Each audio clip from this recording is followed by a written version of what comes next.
Hey friends, welcome back to the show. In our previous episode, we continued our work with time audits so that we can begin to build awareness and take action toward better time management.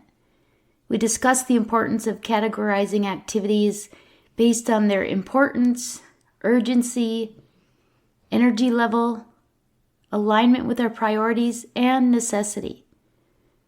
Today, we're going to take that work and go a step further. We're going to begin creating your, quote, definitely yes and, quote, maybe no lists when it comes to time commitments we need to keep and those we may need to change or get rid of. Folks, I spent over 40 years stuck in patterns of people-pleasing, approval-seeking, and perfectionism, trying to find fulfillment the world's way.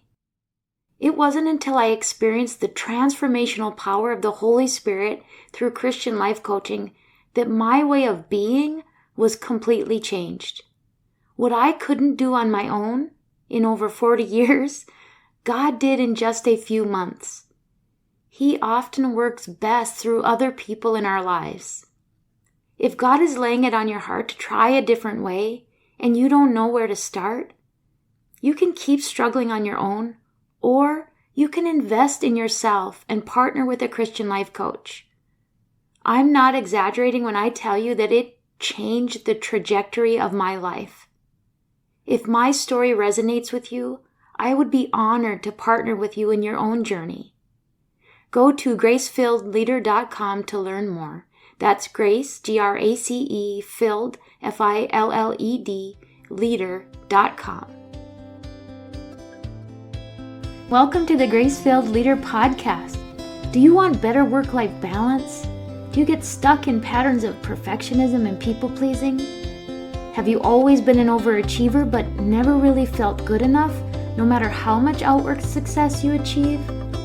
Do you want more time for the things that matter most? Well, you are in the right place.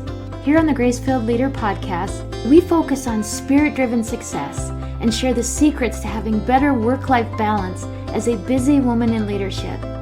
Here you will learn how to set boundaries like a boss, find peace of mind, and reclaim your time for the things that matter most. Hi, I'm Tanya, a wife, mom, leader, and certified Christian life coach. For most of my life, I tried to find worthiness through achievement. I spent decades people-pleasing and pouring myself into my work. I was looking for my value through the approval of others. This led me to feel burned out, empty, and exhausted. I had no time or energy for myself or my family. I realized that I was wasting time and energy looking for validation in all the wrong places. But my life changed when I finally surrendered and God showed me a different way. It is my mission to help you start living the abundant life God has for you.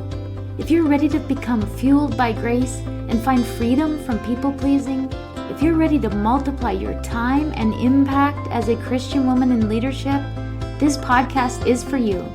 Roll up your sleeves, sister friends. It's time to get after it.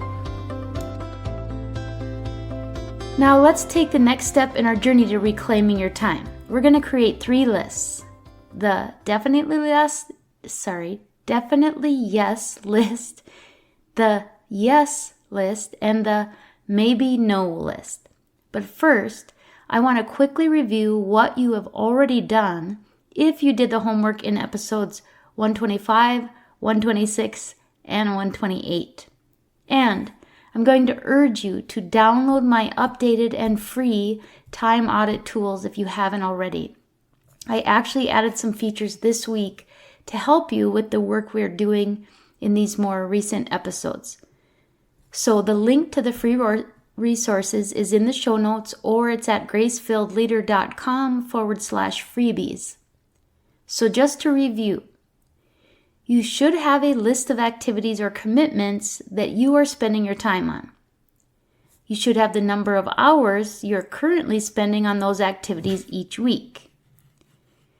You should also have a list of activities that you would like to be spending time on but aren't quite consistently making time. And remember, That's the savings category when we use the money metaphor for budgeting our time.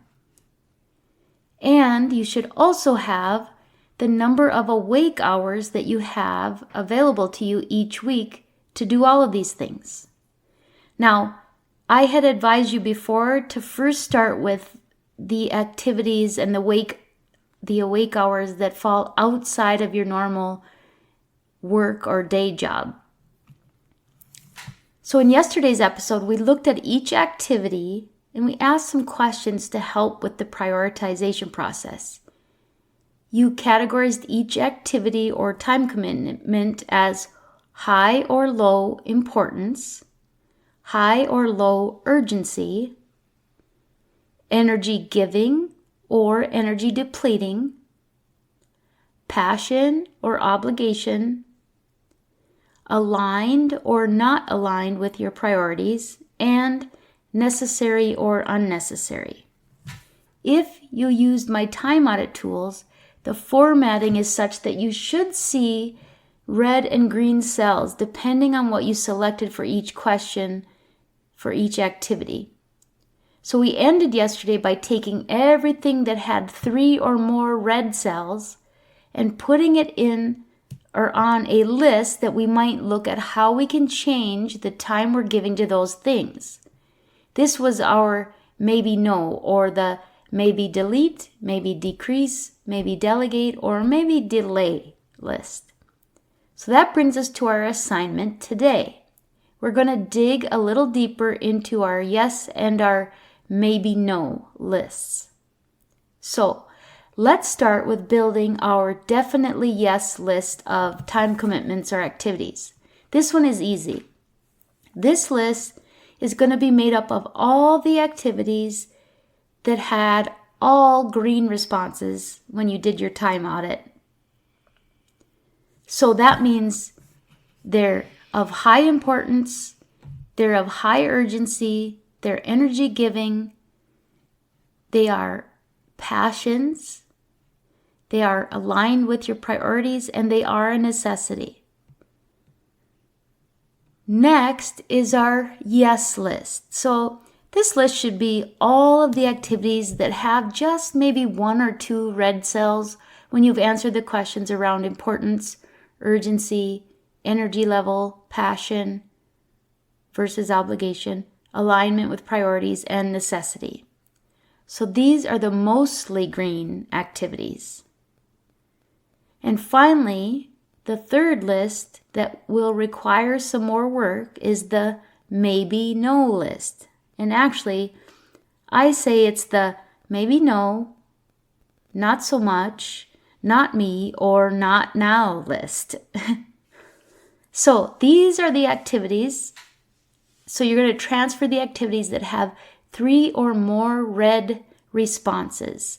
And remember, the red responses are those that correspond to low importance, low urgency, energy depleting, they're obligations, they are not aligned with your priorities, and they are not necessary. Okay, so you have 3 lists. Definitely yes, yes, and maybe no. Now that you have those 3 lists, I want you to add up the weekly hours for each. Again, if you did or do upload the updated tools, there is already a spot for you to list these, and it totals the weekly hours for you.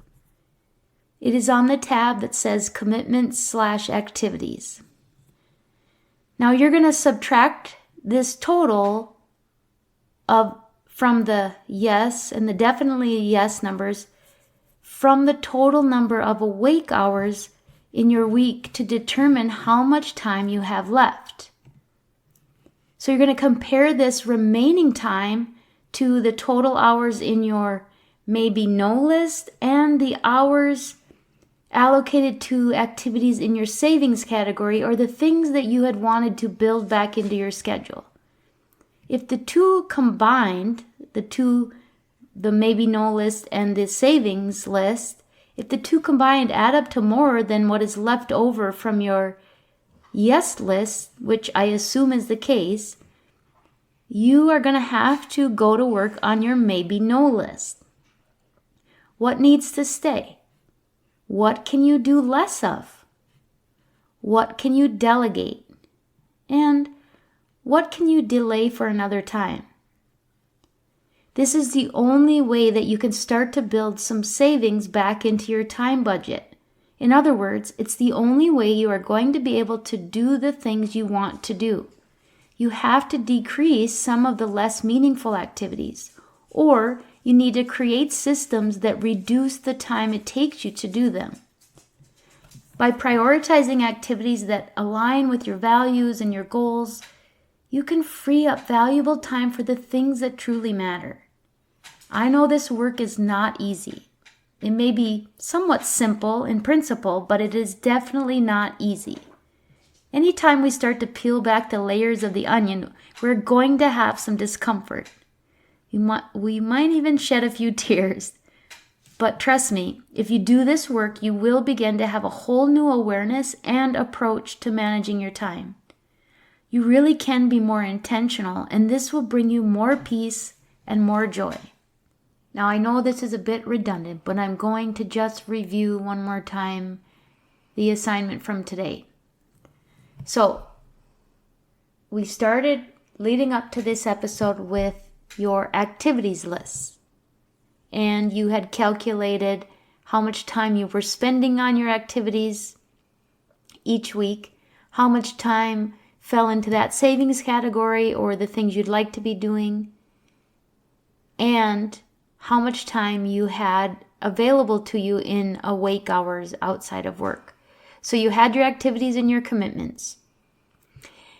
And now you've answered questions related to each activity regarding importance, urgency, energy level, alignment with your priorities, the why, in other words, is it a passion or an obligation, and then is it necessary or not? And when you answer those questions, you come up with an answer that makes the cell in the spreadsheet turn red or turn green. So the items that turn red, if you didn't use my spreadsheet, anything with a low importance, low urgency, energy depleting, is an obligation, not a passion, does not align with your core values or priorities, and is not a necessity. Those are all things that we would call red items. We took those, after you did all of that sorting, we made 3 columns. And actually, in hindsight, you could have made 2 columns. You could have made just a yes column, and you could make a maybe no column. But anyway, we made a definitely yes column today, and that is all the activities that has all green cells next to it when you answer those questions. Then we made just a regular yes list, and that would have the activities that maybe only have 1 or 2 red cells in them when you've answered the questions. And then finally, we have the maybe no list, which is really the one that we're going to work on the most. And that is anything that had 3 or more red cells attached to it. Now, we aren't necessarily going to get rid of, and probably will not get rid of, all of those things, but these are the things that we're going to look at when it comes to what could be gotten rid of completely, what could we do less of, what could we delegate, or what could we delay. Now, you took these 3 lists and you calculated the total weekly hours for the definitely yes activities, the yes activities, and the maybe no activities. Then you're going to take the number that you had way back from previous episodes in your income category, or the hours you have available to you when you're awake. You take your income minus your yes columns, and you see how many hours you have left in the week. That is the number you have to work with. So with that number, you're going to disperse some of your maybe no activities and start adding in some of those activities that you had put in your savings bucket, or the things that you really do want to make or have time for, but you aren't consistently doing that. So we all know we can't work with more than what we have. So we're going to be sorting through and sifting through that maybe no list a little bit more so that we can decrease the number of hours that is taking us and add in some of those items from the savings bucket or the desired activities. This is a progressive buildup of the last several episodes. So if you didn't listen to episode 125, 126, and 128, I encourage you to do so that this is a little less confusing. And before doing all of that, as I said before, you really should download the free time audit tools, because this will make much more sense when you have the visual of what I'm talking to, because I built the spreadsheets to have places to put all of this information. I guess that wasn't a really brief summary, but I wanted to recap what you should end today's episode with. So as always, my dear friends, I pray that the Lord fills you with gratitude, peace, and His amazing grace. I pray this episode blessed you, spoke to you, or encouraged you in some way. If so, please share it with a friend and head on over to Apple Podcasts to leave me a review. That's the only way for me to know if you're enjoying the show. Nothing blesses me more than to hear from you. Also, come on over to our free Facebook community. This is a great place for us to support one another on our faith and leadership journeys. You can find the link to the group in the show notes, or go to gracefilledleader.com/community. If you have questions or content ideas for the show, please send me a message on SpeakPipe or via email. Go to gracefilledleader.com/contact and leave a written or voice recorded message. I would love to know how I can best serve you on the podcast. Now to Him who can do immeasurably more than we can ask or imagine, according to His power that is at work within us. Ephesians 3, verse 20. Until next time, my friends, God bless.